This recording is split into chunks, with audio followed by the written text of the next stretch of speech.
dibayangkan ya, antara Hamas dengan Amerika Serikat bisa aja ketemu di supermarket. Assalamualaikum warahmatullahi wabarakatuh.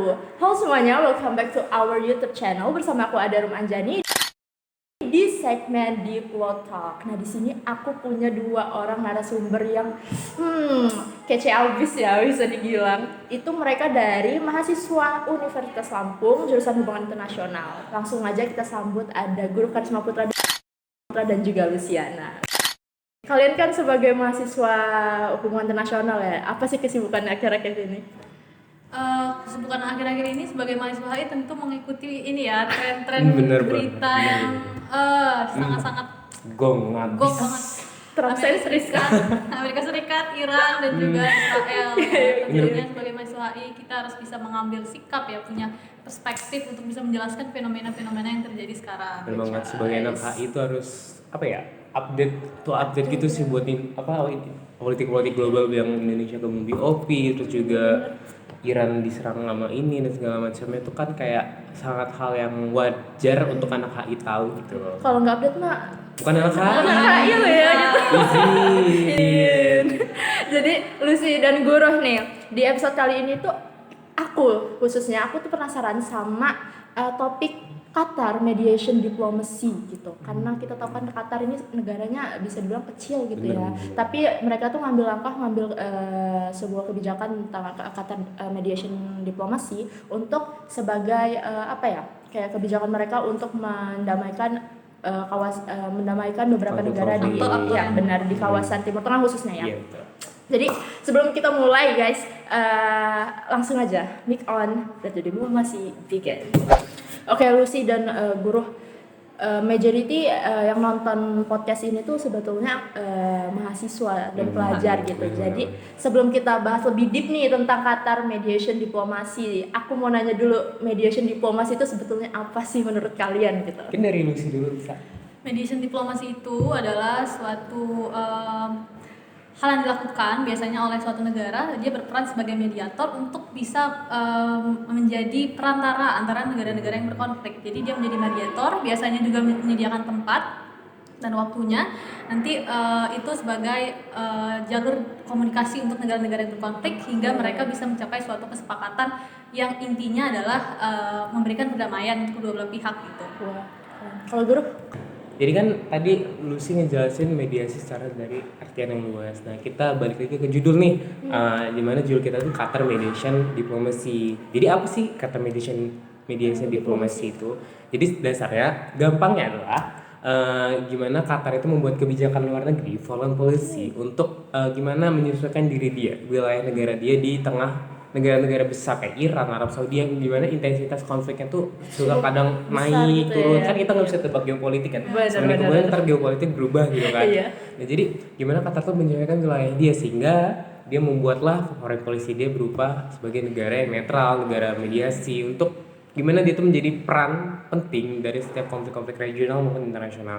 Sebagaimana juga disebutkan dalam doktrin negara dia di landasan konstitusi dia, itu di pasal 7 konstitusi Qatar tahun 2003 itu menjelaskan bahwasannya kepentingan luar negeri Qatar tuh berdasarkan damai keamanan internasional dan perdamaian internasional. Oke, berarti kalau dari kayak gitu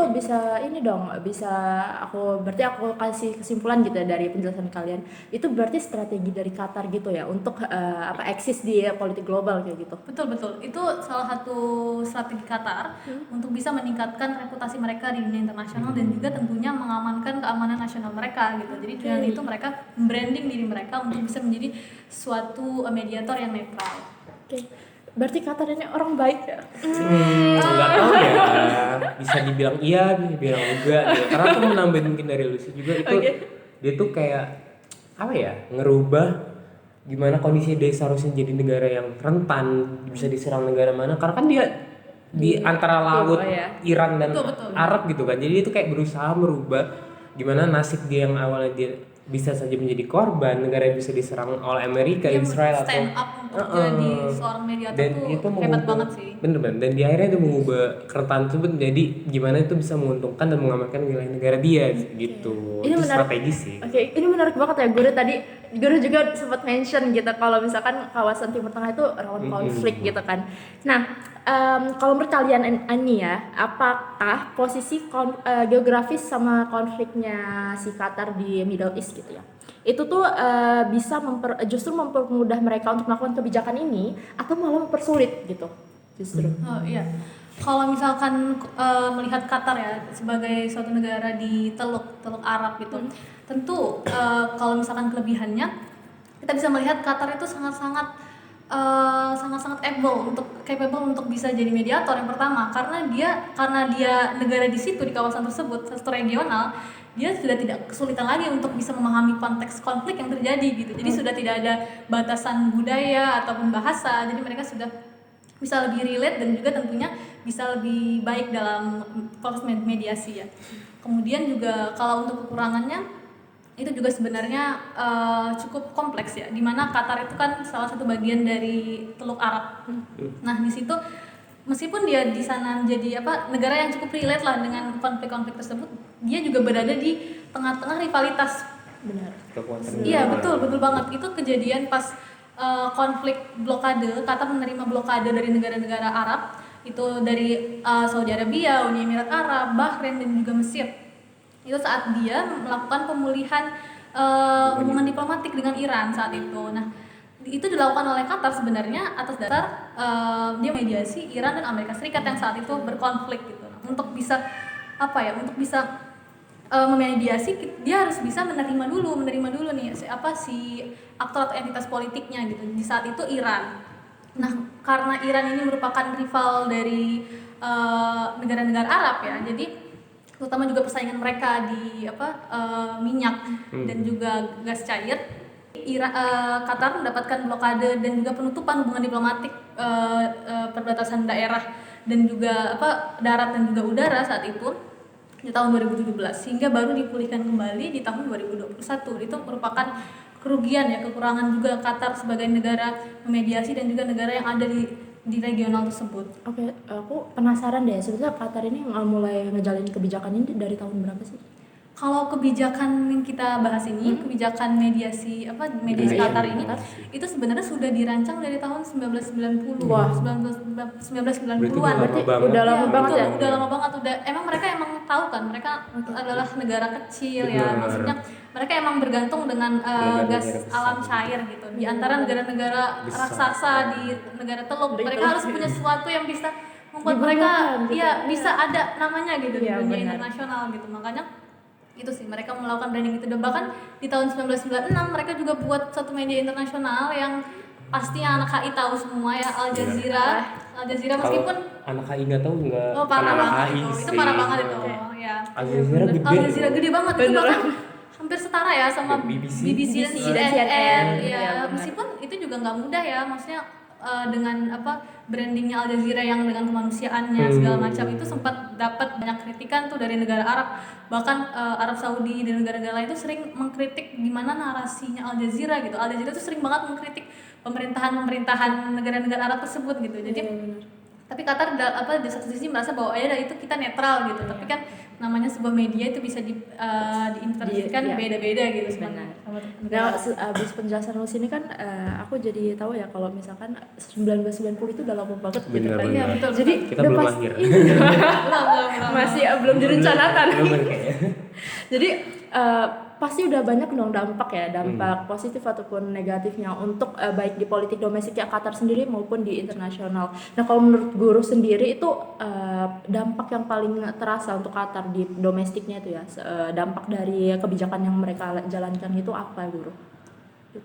Jadi pertanyaan sama kayak Lucy yang tadi ya? Mirip. Mungkin kalau misalnya dampak dari internasional dulu ya, mungkin kalau misalnya dari internasional sendiri kan kita tahu nih Qatar ini banyak aliansi sama negara-negara yang sering dia jadiin mediator sebagai yang sering disebut kayak Amerika, Israel. Nah, I think not, but terkhususnya Amerika, karena yang seperti kita tahu Amerika tuh punya pangkalan terbesar di Timur Tengahnya, yaitu di Qatar salah satunya. Nah, bisa saja untuk keamanan internasionalnya Qatar bisa saja suatu saat apabila Iran dan Amerika berkonflik, bisa aja pangkalan militer Amerika Serikat yang di Qatar dulu yang diserang, sehingganya bisa dibilang Qatar akan menjadi sasaran utama dari Iran itu untuk diserang gitu kan, karena secara geografis yang paling dekat tuh Qatar Iya, Qatar kan, yang berada di regional bener itu. yang bisa dijangkau dulu sama Iran ya pangkalan militer Amerika yang di Qatar gitu kan. Jadi kalau secara internasional mungkin itu sangat amat merugikan Qatar, karena yang pertama pangkalan militernya, terus juga bisa aja cepet terus juga bahwasannya Qatar itu jadi rumah-rumah kelompok-kelompok yang tidak bernegara kayak apa sih, Iya, entitas Taliban politik yang yang tidak iya, tidak entitas politik yang sebenarnya tidak diakui atau tidak Hmm, diisolasi dunia bener-bener. gitu. Itu Kayak- sebenarnya salah satu strateginya juga. Jadi untuk bisa mendamaikan aktor-aktor tersebut, Qatar itu banyak banget membangun kantor-kantor Hamas, kantor Taliban yang ada di situ gitu, Nah, di jadi negara kan, dia. sebenarnya nggak tahu nih, Hamas, Taliban tuh kan kantornya di Qatar gitu kan, sebagai negara yang netral gitu di mana. Jadi bisa aja Israel karena tahu itu ada kantor Hamas di Qatar, Israel bisa aja nyerang Qatar kan gitu kan. Jadi itu ya gimana ya, sangat amat merugikan Qatar gitu. Oke, tadi pembahasannya aduh deep banget ya. Kita tahu seluk beluk dari gimana kebijakan yang Qatar lakukan itu gimana dan dampaknya itu apa. Tapi kan untuk sebagai mediator Qatar ini kan punya peran penting ya. Mereka harus netral gitu di salah satu di satu sisinya gitu. Nah, apakah yang Qatar lakukan untuk memediasi kedua negara yang berkonflik itu benar-benar netral atau emang ada maksud-maksud tertentu untuk mengejar kepentingan nasional ya atau national interest mereka masing-masing seperti itu? Boleh Guru atau Lucy? Aku dulu. Aku dulu ya. Wah, jadi kalau misalkan kita bilang apakah Qatar benar-benar netral ya, kita bisa bilang yang pertama netralitas dan juga national interest ya. Kalau misalkan kita bilang apakah netral atau tidak, ya tidak ada ya sebenarnya yang bisa suatu negara, kita tahu sendiri negara dengan national interest yang banyak itu nggak akan bisa ada yang namanya netralitas yang absolut gitu. Tapi untuk dibilang tadi netral secara teori resolusi konflik, negara yang menjadi mediator itu memang harus netral gitu. Nah, tapi yang lebih penting lagi aku rasa adalah gimana sih sebenarnya Qatar sebagai mediator itu bisa dipercaya oleh negara-negara yang berkonflik. Dalam hal ini, Qatar sudah melakukan banyak banget hal yang baik banget ya. Maksudnya kayak yang itu memberikan kepercayaan dan juga memberikan ruang untuk aktor-aktor berkonflik. Misalkan kita bilang tadi ya, Qatar punya kantor-kantor Hamas, kantor Hamas dan kantor untuk Taliban gitu. Di tempat mereka, bersama mereka gitu. Nah, yang uniknya jadi kalau kalian tahu, kantor Hamas itu sebenarnya hanya berjarak beberapa kilometer aja dari markas militer Amerika Serikat.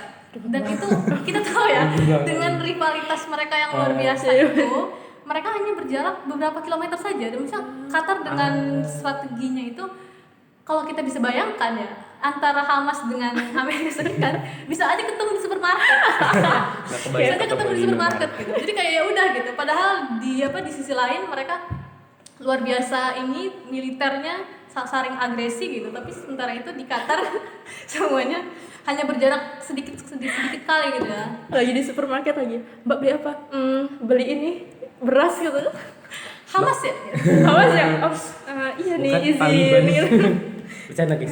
Bercanda guys. Terus- Oke, kalau untuk Guru? Kalau menurut aku ini ya benar kata Lucy tadi, nggak ada negara yang sifatnya netral secara absolut full di netral. Pasti ada national interest yang dia kejar. Udah ada undang-undangnya juga Bener. tuh, udah direncanain sebenarnya intinya. Doktrin dari Qatar sendiri kan dia keamanan nilai dan perdamaian internasional dan keamanan internasional. Kalau dari Tujuan ininya sih, tujuan yang dikomunikasikannya sih udah memang pengen membangun perdamaian internasional gitu. Tapi kita kembali lagi kepada doktrinnya sendiri. Nah, kalau dilihat dari keamanan nasional ya, dari kepentingan internasional juga, Qatar kan kita kan negara minyak, negara yang gas yang banyak. Benar banget. Kalau misalkan suatu saat dia diserang karena dia bersifat yang agresif dan menggunakan hard power, bisa saja yang hal krusial yang mendukung bagaimana kekuatan Qatar itu ya diserang sama musuhnya, misalnya kayak ladang minyak, pipa minyak dan segala macamnya, dan gas juga itu bisa jadi serang. Kan itu aja kayak ngerugiin negara gue loh. Seharusnya nah akhirnya maka sebab itu juga dia menjadi negara yang netral untuk mendorong melindungi kepentingan nasional itu. Oke, I see. Sudah habis guys pertanyaan dari aku. Oh my god, Cepet cepet banget gak kerasa. Aku seru banget ya. Iya seru Seru banget. seru banget. Aku benar terima kasih kepada kalian. Aku benar dapat insight dan juga pengetahuan yang baru gitu dari kalian tentang topik ini. Gitu. Jadi terima kasih untuk Lucy dan juga Guru udah nyempatin waktunya ke podcast Kasih kita. juga harus. Udah Kita jadi bisa sharing nih. Benar jadi host yang asik nih. Anak HI kan ya. Dan Bener. emang jadinya kita langsung Anu, ada apa? ah. gitu. Oh, national interest. Kita langsung kebayang oh ini Hans Morgenthau. Wow. Gimana negara itu akan selalu ujung-ujungnya mau ekonomi atau apa ujung-ujungnya pasti keamanan nasional. Soft Pasti. power dan soft power. Iya juga. betul. Iya. Di akhir kembali Benar lagi. banget. Untuk That's teman-teman point. yang baru nonton mungkin bisa belajar dikit nih yang pakai poha itu gimana sih belajar? Bener banget, apa? guys. Belajarnya kayak gini guys. Dan kayak ini ya. Bener. Ini realitanya. Realita HI. Oke. Jadi terima kasih juga buat Talkers. Namanya Talkers nih. Bang Penonton Talkers. kita. Keren banget. Talkers. Jadi udah stay tune dari awal sampai akhir. Aku benar-benar terima kasih banget. Semoga kalian juga mendapat pengetahuan yang baru dari topik kali ini. See you in the next talk only in Deep Talk. Bye bye.